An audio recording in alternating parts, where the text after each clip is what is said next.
All right, we got Genesis 11. We got the story about the Tower of Babel. Heard this one, never actually read the whole story. All right, let's find out. Genesis 11.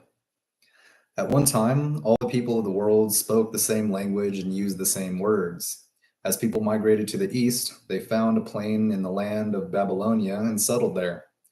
They began saying to each other, "Let's make bricks and harden them with fire." In this region, bricks were used instead of stone, and tar was used for mortar.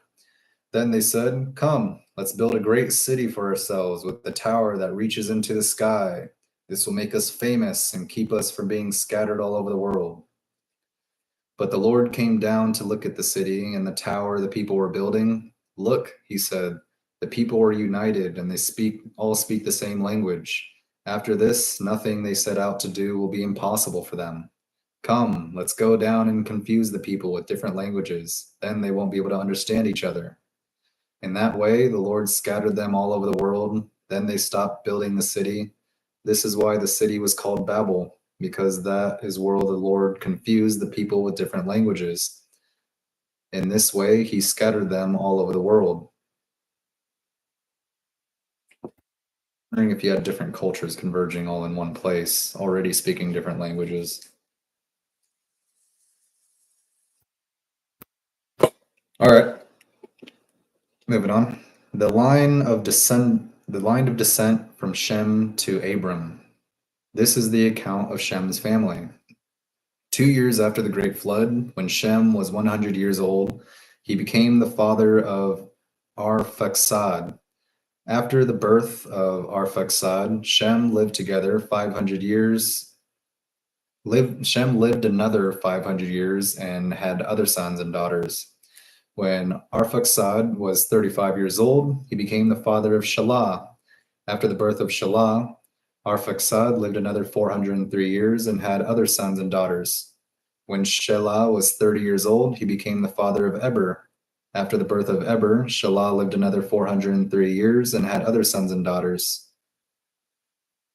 Hold on, I thought God stopped making people live over 120. I thought that was already, all right, anyway. Maybe these guys still have the genes of people on the boat, I guess. I don't, hold on. All right. Lived another 403 years, had sons and daughters. When Eber was 34 years old, he became the father of Peleg. After the birth of Peleg, Eber lived another 430 years and had other sons and daughters. When Peleg was 30 years old, he became the father of Reu. After the birth of Reu, Peleg lived another 209 years and had other sons and daughters. When Reu was 32 years old, he became the father of Serug. After the birth of Serug, Reu lived another 270 years and had other sons and daughters. When Serug was 30 years old, he became the father of Nahor. After the birth of Nahor, Serug lived another 200 years and had other sons and daughters. When Nahor was 29 years old, he became the father of Terah. After the birth of Terah, Nahor lived another 119 years and had other sons and daughters.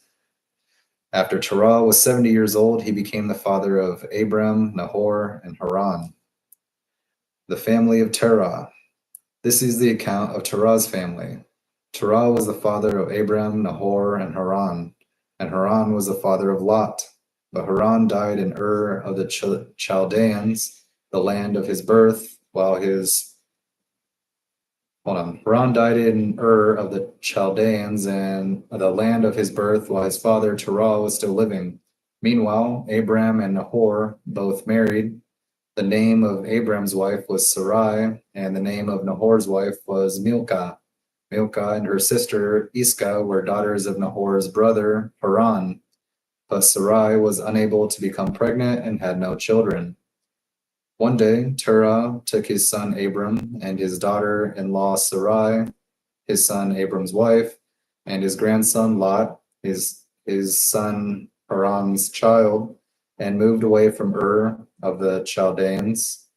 He was headed for the land of Canaan, but they stopped at Haran and settled there. Terah lived for 205 years and died while still in Haran. All right, it's Genesis 11.